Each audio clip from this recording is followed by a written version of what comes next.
Hi, Next to Change, Vivian here, and I want to talk a little bit about fear. I've talked about fear before in one of my other videos, but I thought I just wanted to mention it a little bit again today. I was talking with a client last night, and there were some goals that had been set, and we were discussing about achieving those goals.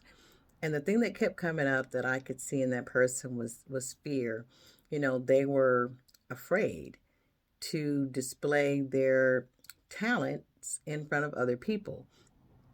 And very talented person, but just that fear thing, just very afraid, to express themselves in front of others. And I want to say this, you know, fear is not necessarily something that you are just going to have to overcome or to get rid of, because sometimes fear, is something that doesn't go away. Some people do overcome fear by totally getting rid of it. And they do it through self talk. They find a hack that works for them. They may go to a coach, they may go to a therapist. Some people have meditated, some people have prayed, and they've overcome their fear where it's very much diminished until it's almost non existent. But that's not the case for everyone. There are some people that live with a particular fear, all their lives, and they never actually diminish that fear or get rid of it. So, in that case, you can say that they do overcome it, but the only thing that overcomes that type of fear is courage. You have to overcome fear with courage. So that doesn't mean that you got rid of the fear. That just means you took courage and did it anyway in spite of the fear. And that's what a lot of people are going to have to learn. Because if you don't deal with fear, fear is going to impact your potential.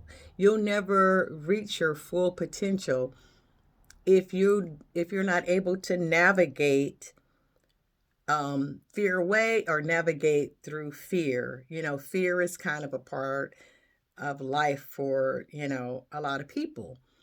And I was watching a TED talk the other day, and it was a Navy SEAL, and he was just talking about all the different things that he did. And he mentioned fear, and you think, wow, this Navy SEAL has overcome where to a point of diminishing fear and just is just fearless.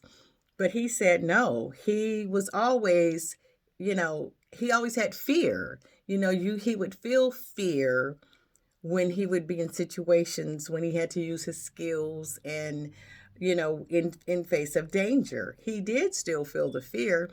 He said, but that he had courage, and he did what needed to be done anyway. And he used his fear, all that adrenaline and all that fear to and he channeled it into something that made it positive, that he could use into strength and reframe that fear and the feeling in his body.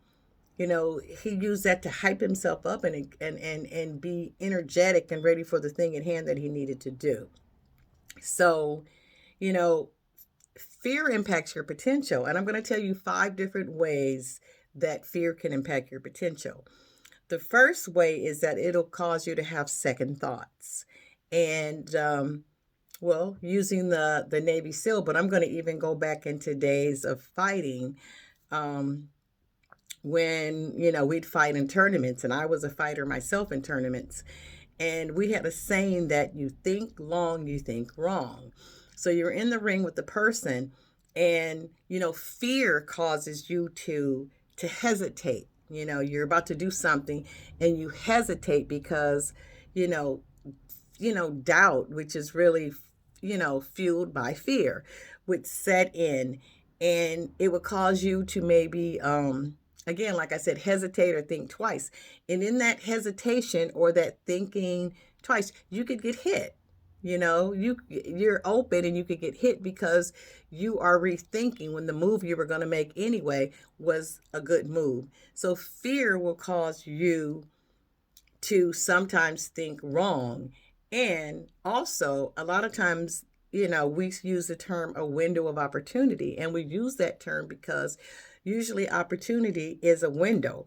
It's not to say that opportunity won't come back a second time. There'll be lots of opportunities and similar opportunities, but not that exact same most times, that opportunity, right? It's a window of opportunity. And fear can cause that window to close, right? Because now you second thoughts again, that window of opportunity can close, or you're too afraid to step through that and somebody else can step through it before you. So that's one way, causing second thoughts, that fear can impact you. Another way is that it will filter your perceptions, right? When it's a fear is a filter for your perceptions, but it's not a positive filter. It's a filter that makes things look worse than they are, or it makes them look bigger or harder. It makes giants look enormous, right? Because you're looking through the filter of fear. And so it kind of is, it could cause you to be deceived. It's deceptive. And what looks insurmountable is not, right? Okay. So, also, number three, it immobilizes you. Fear will cause you to do nothing. Sometimes people become so afraid they don't do anything. They don't even second guess. They don't even take long and move wrong. They just become stagnant because they're afraid. They're just afraid to do anything. Number four, fear will cause you to circumvent and avoid the prize. So, for example, if there's something that you're afraid of, let's say you're a person that's afraid of public speaking, but you have a great idea and something to share. That idea is not likely going to get out at that time when the window of opportunity opens because you're afraid to speak. So sometimes when you're afraid of something, you spend so much time trying to get out of speaking and avoiding to have to speak and try to do something different to get that idea out, when it was just very easy, it would have been to just say what it is that you need to say, or, you're afraid of flying. Some people are afraid of flying, so they would never go anywhere. They have opportunities to get a new job or to go to an event or an opportunity that could be something that could change their life. But because of that fear, they're avoiding that thing. They're avoiding doing that activity. So they never get to the other side. They never get to go. They're avoiding. So they never get to achieve that goal that they wanted. Not in that same way. They'd have to wait and hopefully something else comes along where they can circumvent the whole having to fly thing. Also, number five, fear steals your talents and your skills because you don't do it, right? You have gifts to give, you have talents, you have skills, you have all these things that you can do. You have these things that you could say. You have these things you can perform, but it might cause you going into a boardroom and making a presentation. It might cause you, it might call for you having to demonstrate that skill. You might not go on that audition. You've always wanted to be an actor. You've always wanted to be this, but now you can't go. There's that perfect job, but you're so afraid of the job interview. You're so afraid of taking the test because you don't perform well on test. So you're just afraid. So, you never get to fully realize your potential because you let fear stop you. So again, whatever that giant is, whatever that fear is, you're going to have to slay it. And slay it does not necessarily mean that you're totally getting rid of it. It means that in the face of it, you do that thing that you want to do or needs to be done anyway. Because if you look at people who have done great things and have achieved their goals, they will tell you, I'm still afraid when I go into that boardroom. I still feel jittery in my stomach when I step on stage. And I'm talking about the greatest. Of course, there are some people that no fear, no fear.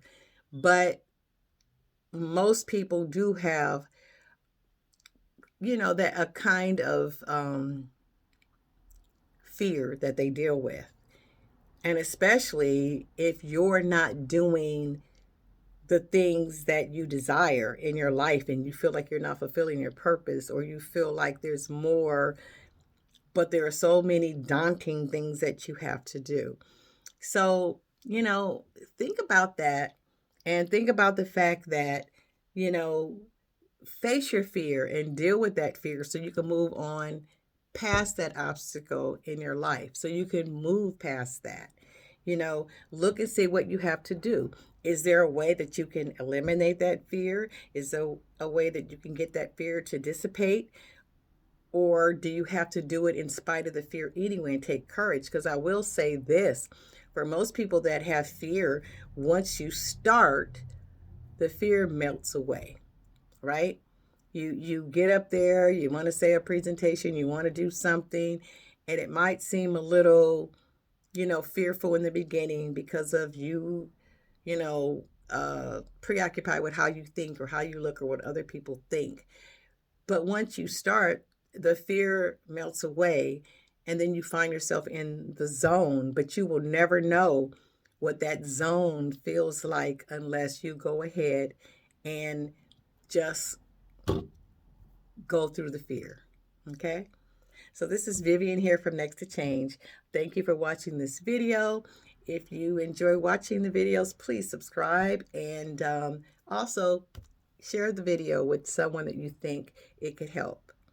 So again, this is Vivian here, Next to Change. You be the next to change.